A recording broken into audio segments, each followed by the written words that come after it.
What's going on, everybody? In this video, we are going to be breaking down Spider-Man the Animated Series Season 3, Episode 12, Carnage. Let's get into it. Hit that intro, Rangers. You are watching the Fan Club. You're watching the Fan Club. And you're watching the Fan Club. Do you know what time it is? And you know what time it is. It's time for the Fan Club. Let's go. Hey! I can't do this on my own, cause you know things ain't always sweet when you out here in these streets. But my morpher when it morphed, I made a fake. Hey, what's going on, everybody? Welcome to the Fan Club. It is your boy, Dan Brosnan, in the building. And in today's video, we are going to be breaking down Spider-Man the Animated Series Season 3, Episode 12, Carnage. This is such a good episode, let alone the debut of one of my all-time favorite villains. Carnage is just so badass, and maybe it was because I was a 90s kid and I grew up playing Spider-Man Maximum Carnage on Super Nintendo back in the day. It was one of the few video games that had a red cartridge, and it was just fire. Got me into Venom and Carnage back in the day. So without no further ado, let's get into today's video. This episode of Spider-Man the Animated Series begins with a shocking scene. Spider-Man lies unconscious at Stark Enterprises. Carnage poised to deliver the killing blow. However, Venom intervenes, declaring his own intention to kill Spider-Man, sparking a brutal battle between the two symbiote-powered villains. Their fight is abruptly halted by the astral projection of Baron Mordo, who commands them to cease and retrieve the interdimensional probe. After Mordo vanishes, Carnage warns Venom that he was lucky and next time he won't be so lucky. The villains escape with the crucial device, leaving Ashley Kafka in distress. Back at Stark Enterprises, J. Jonah Jameson's attempt to unmask the incapacitated Spider-Man is stopped by War Machine, who then departs, injured by Carnage's early attack. Tony Stark, revealed via a video message, requests Spider-Man transport War Machine to a hospital and promises to send reinforcements. Iron Man. The arrival of Iron Man marks his first full appearance in the series, a significant event for the show. Meanwhile, Venom and Carnage deliver the interdimensional probe to Mordo's lair, triggering another fight before Dormammu intervenes. Dormammu reveals that even with the probe, he needs an equivalent exchange of life energy to escape the dark dimension. Venom, believing his debt is paid, abandons Carnage and Mordo. Carnage, however, is deemed sufficient by Dormammu to proceed with his plan. This sets the stage for Carnage's rampage in Grand Army Plaza, where he easily overpowers police tanks and drains the drivers of their life force. Spider-Man's intervention proves futile as Carnage's power overwhelms him. Unable to drain Spider-Man's life energy, Carnage is forced to retreat by Mordo, his body overloaded with life force. The episode then shifts focus to the emotional concerns of May Parker and Mary Jane Watson, encountering Eddie Brock, who seeks Peter Parker's whereabouts. The encounter reveals Mary Jane's surprise at Eddie's knowledge of Peter's feelings. Eddie Brock shows up and acts like he's Peter's buddy, and then MJ comes on and is like, listen, I know you guys aren't friends. What do you want with him? And then he says something like, oh, you're cute. I see why Peter's in love with you. And she's like, Peter's in love with me? So he's planting the seeds. MJ is gonna find out eventually about Spider-Man. I can feel it. The tension ratchets up at J3 Communications, where Jameson blames Stark and Spider-Man for the chaos.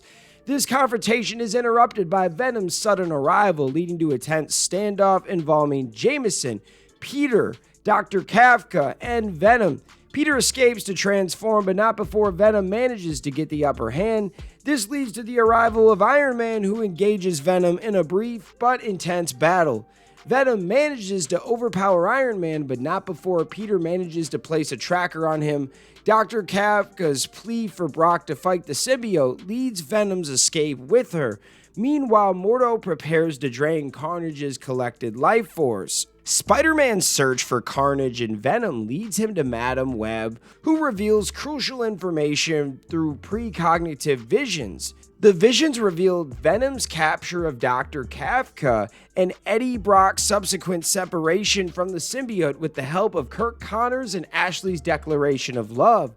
Meanwhile, Carnage's location is revealed, leading to a confrontation with Spider-Man, and Terry Lee is tragically targeted by Carnage, adding another layer of tragedy and peril to the ongoing crisis.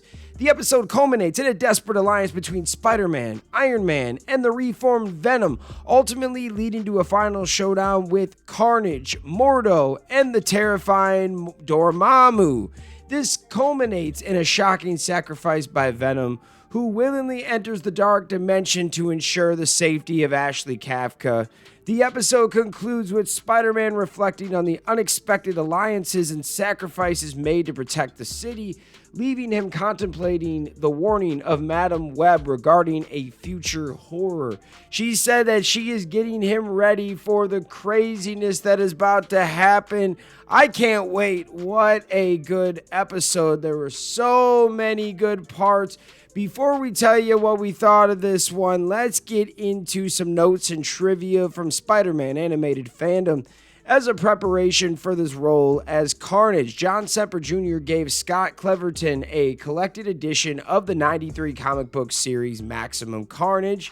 James Avery and Robert Hayes both reprised their roles of War Machine and Iron Man from Iron Man the Animated Series. By the way, James Avery is Uncle Phil and the Shredder, man. How freaking cool. This episode also stars Ed Gilbert as Dormammu. Ed Gilbert starred alongside Hayes and Avery in Iron Man the Animated Series. During Iron Man's first season, he voiced the Mandarin, Ultimo, and Grey Gargoyle. In this episode, Carnage is able to drain people of their life force so that Baron Mordo can use it to free Dormammu from the Dark Dimension. When Carnage was introduced into Marvel's Ultimate Comics in 2004, Carnage actually had to feed on humans to survive. When Dr. Kafka leaves the laboratory to see if she can help Carnage, the following shot on Dr. Connor shows him with his right arm and missing his left arm, when technically he's supposed to have his left arm with the right one missing. Oh wow. In an online interview, John Semper Jr. said that he felt that Carnage should have appeared more on Spider-Man the Animated Series because there was so much potential for him story-wise. However, Semper didn't feel he needed any more episodes devoted to Venom because he felt the character was starting to show his age. During the episodes, Venom returns in Carnage and didn't want to use the character anymore. According to Scott Cleverton, John Semper Jr. told him that Carnage would be hard to bring back because he is a serial killer and doesn't fit that well into kids' cartoons. Here's a fun one. The first time Scott Cleverson saw his performance as Carnage was on a YouTube video. Since YouTube was founded in 2005, it took Scott Cleverton a minimum of 9 years after the episode aired to watch it. And during an interview, Scott revealed that out of all the cartoon characters he played, Carnage was the most difficult cartoon character he ever voiced. Oh, that's interesting. There was a lot of good notes. What an insane episode. I love this one. I swear I saw the Venom Returns one. I don't remember watching this one as a kid. So like watching this for the first time was pretty lit. I'm not going to lie. One of the best episodes of season 3. And I said the last one was.